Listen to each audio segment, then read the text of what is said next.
Good morning guys. So today unboxing video tayo ng bagong product. Nabili ko to sa LW Mall sa Shopee. Portable air compressor to. Tapos meron na siyang digital display. Tapos one start button. Tingnan nga natin yung ibang. So pwede siyang inflatable boats, ball, water supplies, all kinds of tires. So pwede siyang pang motorcycle and car. Ayan, so upon opening the box, ang kasama niya is etong charger cable. Kung titingnan mo siya, para siyang adapter ng mga para sa mga modem. Tapos iba't ibang klaseng adapter, depende kung saan nyo gagamitin. Ito para sa bola, yung iba para sa mga inflatable toys, and of course yung air compressor mismo, tsaka yung manual.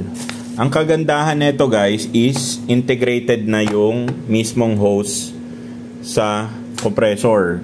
Meron kasi ako isang klase naman, ang nagiging problema nun is pag nasira guys yung hose, di Roscas kasi siya.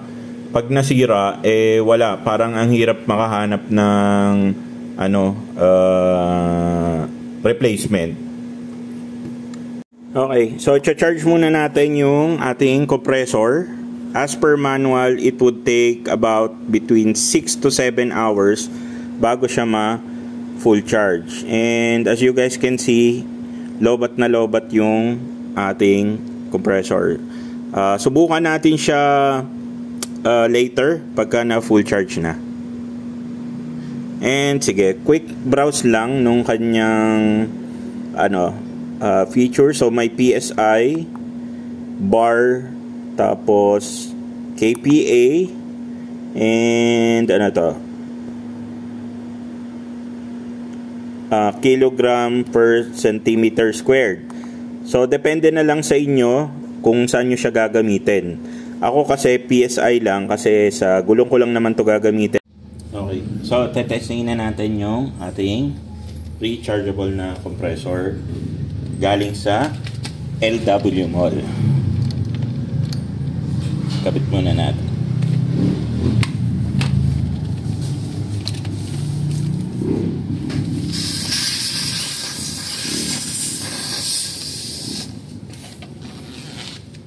Okay. So buksan natin. Ang kagandahan nito, nakikita mo kung ilan yung laman ng iyong gulong. So 30.5, set natin ng 35, and para paganahin siya, meron niyang button dito sa taas. Pindutin niyo lang yon para i-release.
Okay, hindi pa umabot. 0.5 na lang. Well, hindi pa kasi full charge tong compressor. Parang 30 minutes ko pa lang siyang sina-charge. Tingnan natin, try natin ulit.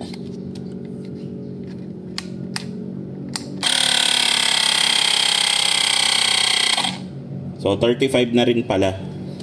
Okay.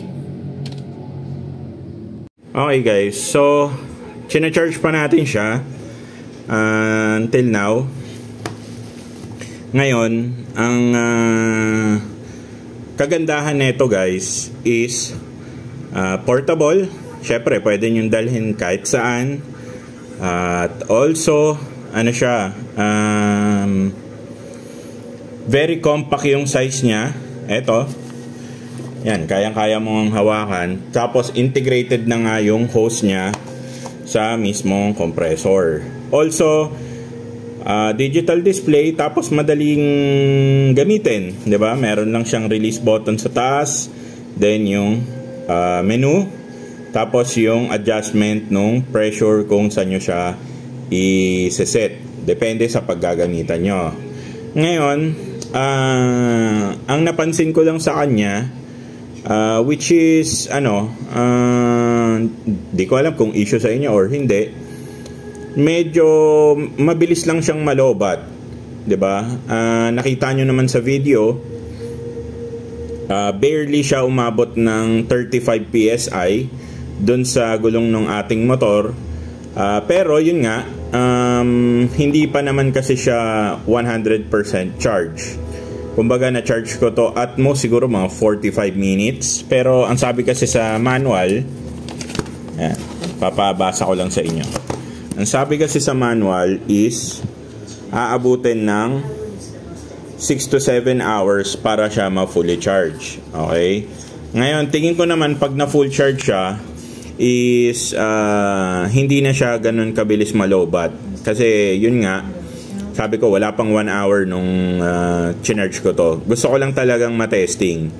Tapos, medyo, kumbaga yung pag-pump niya, sakto lang. Hindi mabilis, hindi rin mabagal. Recommended ko ba? Of course, recommended. Kasi, Diyos ko, ang mura-mura na ito. Etong rechargeable, guys, is 500 pesos. Tapos, kung maka-jackpot kayo ng mga voucher kay Shopee, parang makukuha nyo lang siya ng mga 450 to 400 pesos. Tapos meron pa tong isang klase which is yung hindi siya rechargeable. Kumbaga sinasaksak siya sa cigarette outlet kung nakakotse kayo or kung merong cigarette outlet yung motor nyo, pwede nyo siyang isaksak directly doon. Yun yung kumbaga magpa-power. Kung di ako nagkakamali, nasa 350 pesos yon. Mas mura. Okay? Mas mura kasi hindi siya rechargeable. Kailangan nyo nakasaksak para mag-operate. Ngayon, ganun din. Parang makukuha nyo lang ng 300 pesos yon pag may mga voucher kay Shopee. Kung interested kayong bumili, ilalagay ko na lang yung link dito sa description section sa video nating ito.